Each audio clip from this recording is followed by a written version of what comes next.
5100 जति घरधुरी छ, 4800 घरधुरी जतिको चाहिँ भूमि सम्बन्धी समस्या छ, ऊर्जा छ।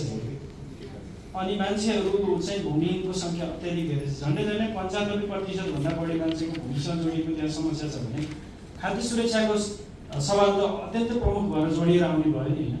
यो कुरा चाहिँ अध्ययनमा मिसिङ छ, किन खाद्य सुरक्षा चाहिँ मान्छेहरूलाई पुगिरहेको छैन। तपाईँले डेटा त दिनुभयो, तर त्यसको कारण चाहिँ यहाँ तपाईँहरूले भन्न सक्नु भएन वा यहाँ आएन। त्यस कारणले गर्दाखेरि अध्ययन गर्दाखेरि चाहिँ के कारणले चाहिँ त्यो समस्या भइरहेछ भन्ने कुरा कारण चाहिँ आयो भने अनि त्यो कारणलाई चाहिँ तपाईँहरूले एउटा सुझावको रूपमा तपाईँहरूले एउटा प्र्याक्टिकल क्या यो एफएओको परिभाषा हामी कति पढिरहेका छौँ। चौकुने गाउँपालिकाको हकमा खाद्य सुरक्षा प्रत्याभूति गर्नको लागि त्यहाँ रियलमा प्र्याक्टिस गर्न सकिने सुझावहरू के हुनसक्छ भन्ने कुरा नआउनु भनेर त फेरि पनि हाम्रो एउटा अध्ययन मात्र एउटा अध्ययन थपिनु जस्तो मलाई लाग्छ।